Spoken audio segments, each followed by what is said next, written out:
ஓம் சாய்ராம், ஜெய் சாய்ராம். என் அன்பு குழந்தையே, நீ கேட்ட வரத்தை தருவதற்கான நேரம் வந்துவிட்டது. உன் வாழ்க்கையை மாற்றப்போகும் வாக்கு இது. கேள், தவிர்த்து விட்டு செல்லாதே. இந்த அப்பாவின் சத்திய வாக்கை நீ கேட்டுவிடு. நீ ராஜ வாழ்க்கை வாழப்போகின்றாய். உனக்கான ராஜ வாழ்க்கை ஆரம்பமாகிவிட்டது. மகிழ்ச்சி கொள்ளப் போகின்றாய். இனி உன் வாழ்க்கையில் துயரம் என்பதே இருக்காது. ஏனென்றால் நீ நினைத்தும் அனைத்துமே நடக்கப் போகிறது. ஒவ்வொன்றாக நடக்கத் தொடங்கப் போகின்றது.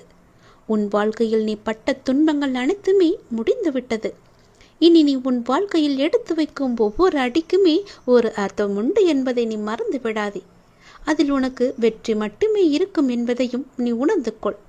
உன் ராஜ வாழ்க்கையை வாழ நீ சந்தோஷமாக அனுபவிக்க எல்லாவற்றையுமே நீ உன்னோடு வைத்துக்கொள்ள இந்த அப்பாவின் வாக்கை நீ கேட்டுவிடு.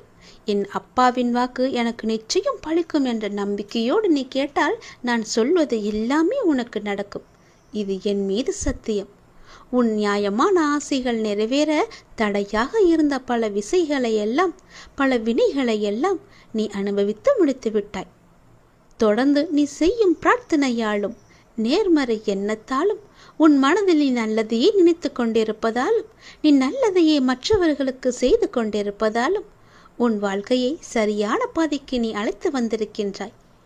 உன்னுடைய நல் முயற்சிகள் நல்ல பலனை உனக்கு அளிக்கப் போகின்றது. உன்னுடைய நியாயமான ஆசைகள் நிறைவேறப் போகின்றது.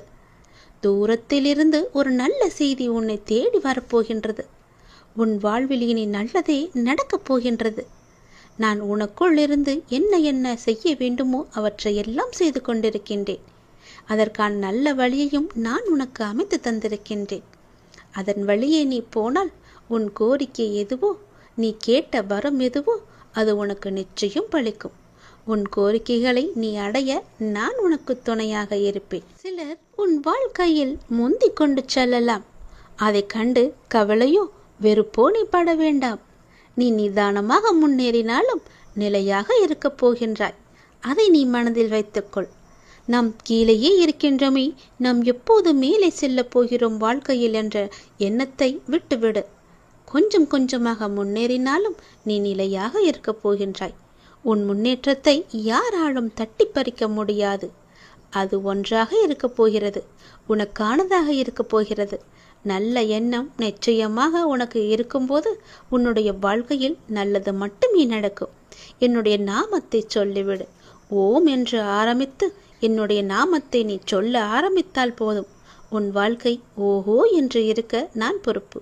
நாம் எப்போதும் நம்முடைய முகத்தை மகிழ்ச்சியாக வைத்துக் கொள்ள வேண்டும்.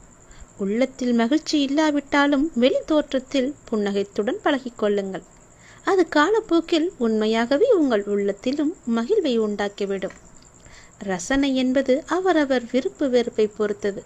மற்றவர்களுக்கு பிடித்தது நமக்கும் பிடித்ததாக இருக்க வேண்டும் என்பது அவசியமில்லை அல்லவா? நமக்கு பிடித்ததை பிறர் மேல் திணிப்பதும் தேவையற்றது. நம்முடைய வாழ்க்கையில் வெட்கப்படக்கூடாத 4 விஷயங்கள்: பழைய உடை, ஏழை நண்பர்கள், எளிமையான வாழ்க்கை, வயதான அப்பா அம்மா. இவற்றை பார்த்து நாம் வெட்கப்படக்கூடாத விஷயங்கள்தான் இது. ஓடினால் பல வழிகள் உண்டு. துரத்தி சென்றால் ஒரே ஒரு வழிதான். உணர்ந்து கொள். பின்னால் தான் ஓட வேண்டும். துரத்தி செல்லாமல் ஓடுபவராக இருக்க வேண்டும். யோசிக்காமல் எடுத்த முடிவுகள் மட்டுமல்ல, யோசித்து எடுத்த முடிவுகளும் யோசிக்க வைத்து கொண்டுதான் இருக்கும் நம்மை. எதை பற்றியும் அதிகம் யோசிக்காதே. எத்தனை முறை ஏமாற்றப்பட்டாலும் ஒருபோதும் அடுத்தவரை ஏமாற்றாமல் அவரவர் பலன் அவரவர் அனுபவிப்பார் என்று விட்டுவிடு. நேர்மைக்கு என்றுமே மரணம் கிடையாது. அதையும் நீ ஞாபகம் வைத்துக்கொள். நாம் வாழும் வாழ்வு ஒவ்வொரு நொடியுமே தனி சிறப்பு வாய்ந்தது. வார்த்தைகளின் வடிவங்கள் ஒருவர் பொருள் அறிந்து கூறினாலும் பொருள் அறியாமல் கூறினாலும் எந்த வார்த்தை எதை சுட்டுகிறதோ அது நடந்தே தீரும். தீ சுடுவது போலவும் மலர்கள் நறுமணத்தை தருவது போலவும் வார்த்தைகள் சுடும். மனமானது வீசிக்கொண்டே இருக்கும். இகழும் வார்த்தைகள் தன்னம்பிக்கையை கொடுக்கலாம். இனமற்ற வார்த்தைகள் விரிசலை கூட ஏற்படுத்தலாம். கவனமற்ற வார்த்தைகள் காயத்தை ஏற்படுத்தலாம். கசப்பான வார்த்தைகள் விஷத்தை கூட நமக்கு பாய்ச்சலாம். கடுமையான வார்த்தைகள் மனமுடையச் செய்யலாம். காரமான வார்த்தைகள் பகையை வளரச் செய்யலாம். கூறிய வார்த்தைகள் நெஞ்சை பிளக்கச் செய்யலாம். போலியான வார்த்தைகள் தற்கொலையை தூண்டலாம். சுடுகின்ற வார்த்தைகள் எரிச்சலை ஏற்படுத்தலாம். புறங்கூறும் வார்த்தைகள் மன அழுத்தத்தை கொடுக்கலாம். வன்மையான வார்த்தைகள் கோபத்தை விதைக்கலாம். வஞ்சனை வார்த்தைகள் வாழ்வையே கெடுத்துவிடும். வார்த்தைகளானது ஆழ்மனதின் விதைகள். எண்ணங்கள், செயல்கள், கனிகள். சுடு சொல்லால் சுருங்கி போகும் முகம், கடுஞ்சொல்லால் கருதி போகும் இதயம். திரும்ப பெற முடியாதவை என்று 3 இருக்கிறது. அவையானது தொடுக்கப்பட்ட அம்பு, திரும்பி வராது. கழிக்கப்பட்ட காலம், அதுவும் திரும்பி வராது. விடுக்கப்பட்ட சொற்கள், அதுவும் திரும்ப வராது. எனவே வார்த்தைகளை நாம் மிகவும் கவனமாக கையாள வேண்டும். நல்லதையே கொடுப்போம், நல்லதையே பேசுவோம், நல்லதையே நாம் பெறுவோம். நாம் எதை கொடுக்கின்றோமோ அதைதான் பிறகு திரும்ப பெறுவோம். அதனால் நல்லதையே நாம் கொடுத்தால் நல்லதுதானே நமக்கு திரும்ப வரும். பொறுமையை கையாளுங்கள், நம்பிக்கையை அதிகப்படுத்துங்கள். என் மீது பொறுமையும் நம்பிக்கையும் மட்டும் உன்னிடத்தில் இருந்து விட்டால் போதும். உன்னை மிஞ்சிக்கொள்ள யாருமே இந்த உலகில் இருக்க மாட்டார்கள். உன்னுடைய ஆற்றலானது தனித்துவமிக்கது. அந்த ஆற்றலை நீதான் பொறுமையாக கையாள வேண்டும். என் மீது நம்பிக்கை வைத்து ஒவ்வொரு செயலையுமே நீ செய்ய வேண்டும். ஒவ்வொரு செயலுக்குமே எதிர்வினை என்று உண்டு. வினை விதைத்தவன் வினையை மட்டும்தான் அறிப்பான். நாம் நல்வினையை செய்தால் நல்வினை தானே நமக்கு அறுபடும். அதனால் நல்வினையை நாம் செய்வோம், நல்லதை செய்வோம், நல்லதை பார்ப்போம், நல்லதையே கேட்போம். தீயது நடக்கும் இடத்தில் நமக்கு அங்கு வேலை இல்லை என்று ஒதுங்கி நிற்போம். நல்லது நடந்தால் நமக்கும் நல்லது தானே, நம் வாழ்வுக்கும் நல்லது தானே. எல்லோரிடத்திலும் அன்பை மட்டுமே செலுத்தி வாருங்கள். அன்பானது மிக பெரிய பொக்கிஷம்.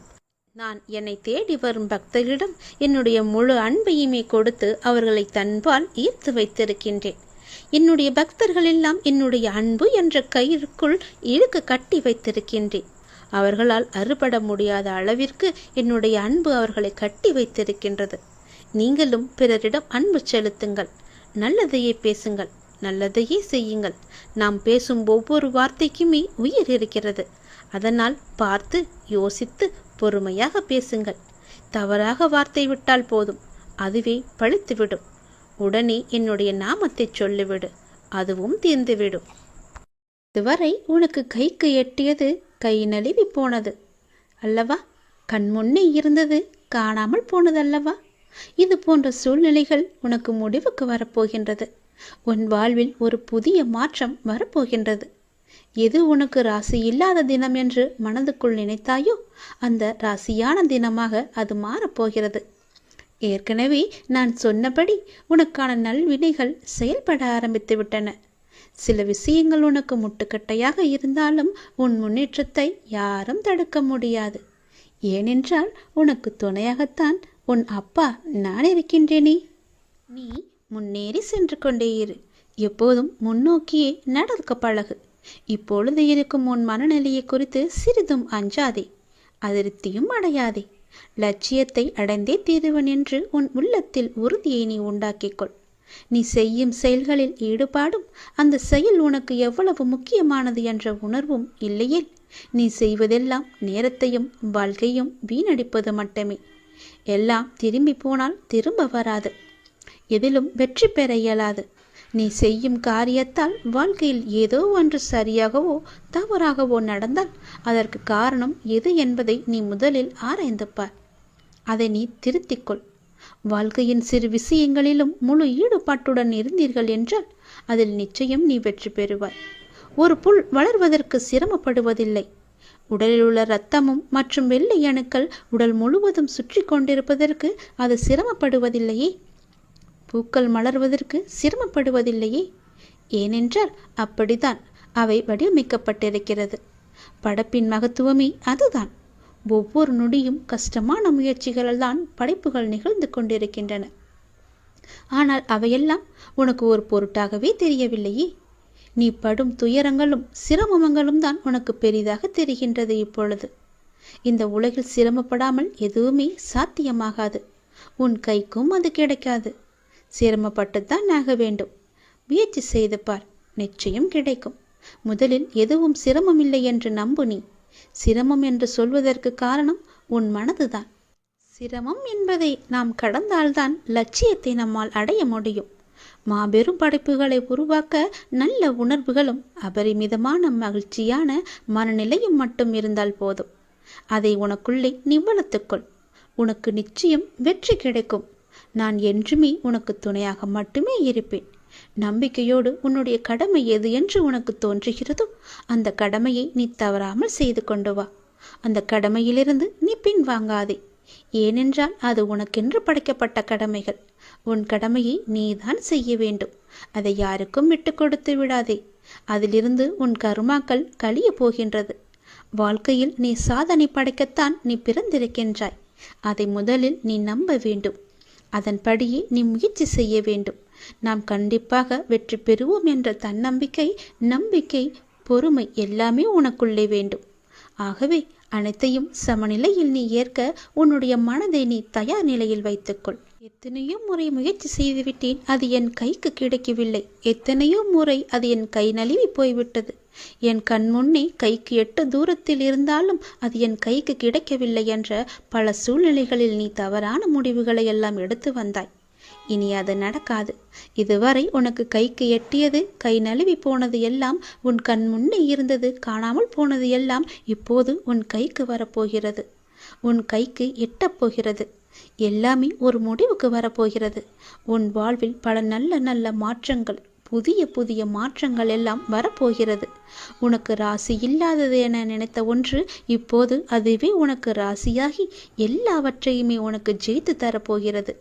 ஏற்கனவே நான் சொன்னபடி உனக்கான நல்வினைகள் எல்லாம் செயல்பட ஆரம்பித்து விட்டன. சில விஷயங்கள் உனக்கு முட்டுக்கட்டையாக இருந்தாலும் உன் முன்னேற்றத்தை யாரும் தடுக்க முடியாது. ஏனென்றால் அந்த முட்டுக்கட்டைகளை எல்லாம் உன்னுடைய அப்பா நான் அதை தடுத்து எறிந்து விட்டேன், தகர்த்தெறிந்து விட்டேன். நீ கவலையின்றி சந்தோஷமாக எல்லாவற்றையுமே செய்து கொண்டு முன்னோக்கி சென்று கொண்டே இரு. உனக்கு வெற்றி என்ற கிரீடத்தை நான் சூட்டி மகிழ்கின்றேன். நிச்சயம் அதை நீயும் பெற்று ஆனந்த கண்ணீர் வடிக்கப் போகின்றாய். உனக்கானதை நான் எடுத்து வைத்து விட்டேன். அது உன்னிடத்தில் சேரும் நாளையும் நான் குறித்து விட்டேன். சந்தோஷமாகவே அதை நீ பெற்றுக்கொள். இழந்த உன் மதிப்பை மீண்டும் பெறப்போகின்றாய். என்னுடைய துணை உனக்கு உண்டு. அதை நீ மறந்து விடாதே. நீ மீண்டு எழும் நாள் அற்புதமான காலமாக இருக்க போகிறது. நாம் கடவுளை வணங்கும் போது நம் கண்களில் இருந்து கண்ணீர் வந்தால் என்ன பொருள் தெரியுமா? இதுதான் தெய்வீக ரகசியம். இந்த தெய்வீக ரகசியத்தை நாம் தெரிந்து கொண்டால் நம் மனம் சாந்தியடையும். பெரும்பாலும் நம் மன சோர்வு அடைந்து அல்லது அமைதியற்ற நிலையில் இருக்கும்போது நாம் கடவுளை நினைவில் கொள்கின்றோம் இல்லையா? அல்லது கோவிலுக்கு செல்ல நாம் முயற்சிக்கின்றோம். கடவுளை வணங்கும் போதோ அல்லது கோயிலுக்கு செல்லும் போதோ ஒரு விதமான மன அமைதியை நாம் உணர்கின்றோம். அதனால்தான் சிலர் பெரும்பாலும் கோவிலுக்கு செல்ல விரும்புகிறார்கள். மனம் சோர்வடையும் போது, கலக்கமாக இருக்கும் போது கோவிலுக்கு சென்று மனதை அமைதிப்படுத்துகின்றார்கள். உங்களுக்கு பிடித்த கடவுளை நீங்கள் வணங்கும் போது எப்போதாவது உங்கள் கண்களில் இருந்து கண்ணீர் வரும்.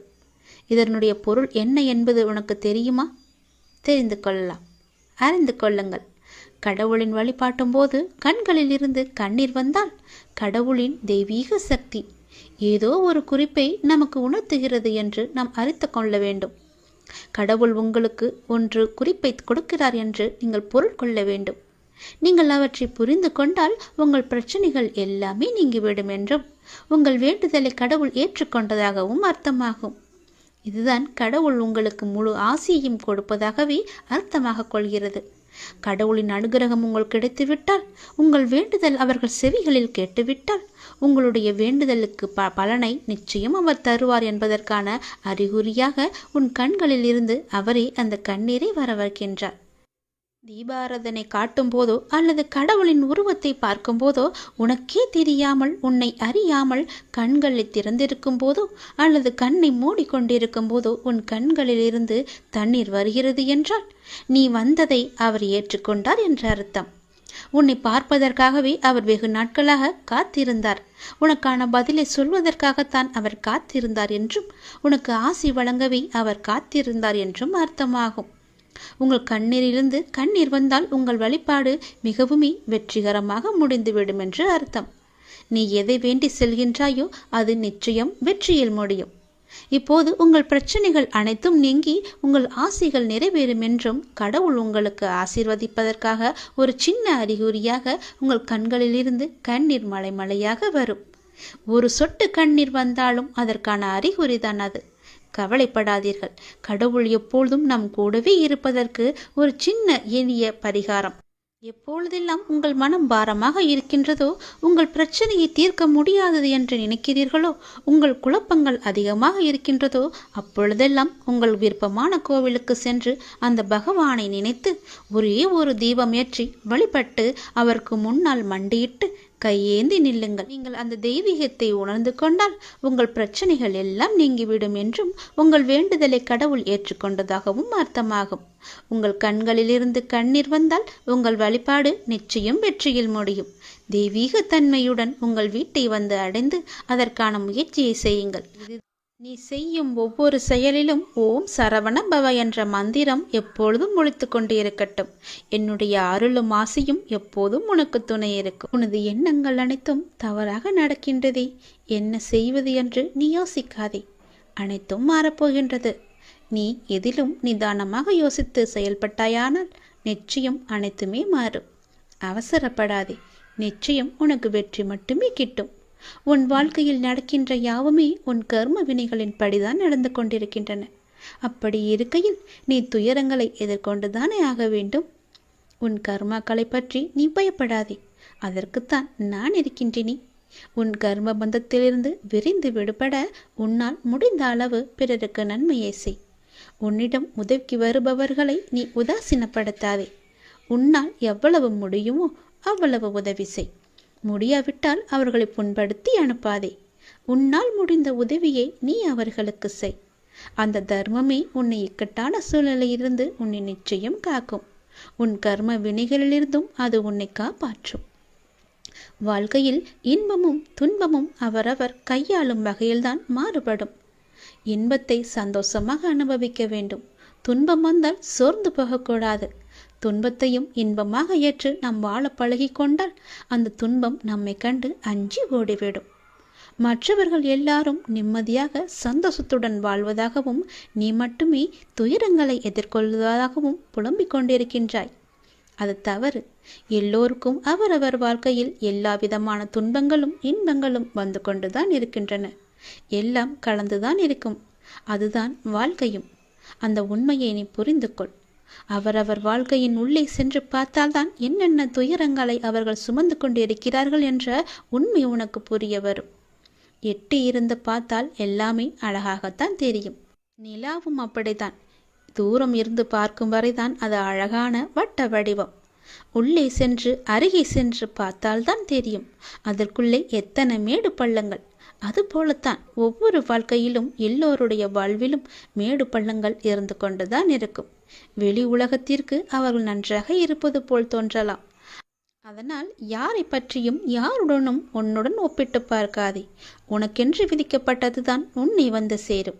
அவர்களுக்கென்று விதிக்கப்பட்டது அவர்களை வந்து சேரும். அது இன்பமானாலும் சரி துன்பமானாலும் சரி எல்லாவற்றையும் அனுபவிக்க வேண்டியது அவரவருடைய பொறுப்பு. அவரவருக்கு என்று எது விதிக்கப்பட்டதோ அது கண்டிப்பாக நடந்தே தேரும். அதனால் உன் மனதை போட்டு தேவையில்லாமல் நீ குழப்பிக்கொள்ளாதே. நிச்சயம் உனக்கு பல நன்மைகள் காத்திருக்கின்றன. யார் கைவிட்டாலும் என்னை நம்பி வந்த உன்னை நான் கைவிடவே மாட்டேன். பொறுமையையும் நம்பிக்கையையும் எந்த சூழ்நிலையிலும் நீ கைவிட்டு விடாதே. உன்னை விட்டு யார் விலகினாலும் நீ கவலைப்படாதே. எல்லாம் நன்மைக்கே என்று நீ எடுத்துக்கொள்ள பழகிக்கொள். அப்பொழுதுதான் எல்லாவற்றையும் சாதாரணமாக எடுத்துக்கொண்டு அடுத்தபடி எது என்று முன்னோக்கி உன்னால் செல்ல முடியும். நீங்கள் மென்மேலும் வளர்ச்சியடைந்து வாழ்வில் வெற்றி பெறப் போகின்றாய். அது கண்டிப்பாகவே நடக்கும். உனது வாழ்க்கை எல்லா செல்வ வளங்களையும் பெற்று மகிழ்ச்சியாகவே மாறப்போகிறது. உன்னுடைய வாழ்க்கையில் பல அழகிய வண்ண வண்ண பூக்கள் எல்லாம் பூத்து குலுங்க போகின்றது.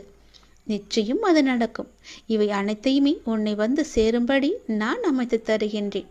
என் பரிபூரண அருளும் ஆசையும் அன்பும் உனக்கு வேண்டுமென்றால் நான் சொல்வது போலவே நீ செய். உன்னை உன் லட்சியங்களில் வெற்றியடையும்படி நான் உனக்கு துணை இருப்பேன். என் வார்த்தைகளை நீ நம்பினால், அப்பா சொல்வது எல்லாமே உன்னுடைய நன்மைக்கு தான் என்று நீ நம்பினால் கண்டிப்பாகவே நான் சொன்னதை நீ செய்வாய். நான் சொல்வதை நீ கண் குளிர பார்ப்பாய். காது குளிர நீ கேட்பாய்.